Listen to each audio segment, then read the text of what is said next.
And staying at the UN, the Ukrainian President Volodymyr Zelenskyy addressed the General Assembly, saying weapons, not international law, decides who survives in war.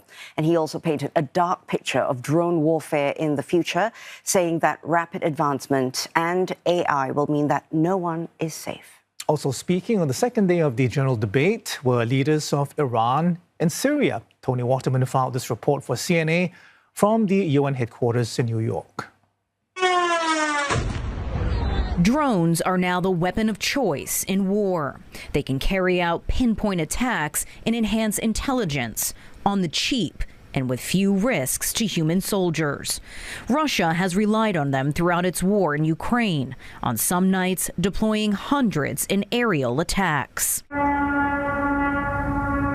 Ukraine has used them too, to monitor enemy movements and help guide artillery. During the 3-year war, drone technology has advanced at an unprecedented rate. Some are now guided by artificial intelligence, autonomous, and able to fly greater distances than ever before. Dear leaders, we are now living through the most destructive arms race in human history.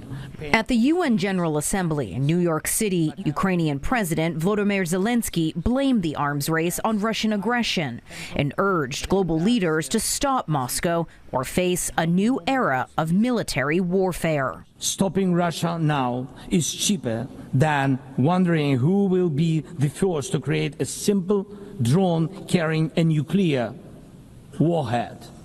So we must use everything we have together to force the aggressor to stop. And only then do we have a real chance that this arms race will not end in catastrophe for all of us.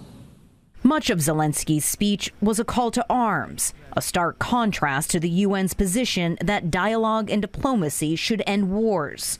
Zelenskyy said weapons and friends are now the only guarantees for security and freedom as multilateral institutions become weak. Even during bloodshed, there isn't a single international institution that can truly stop it.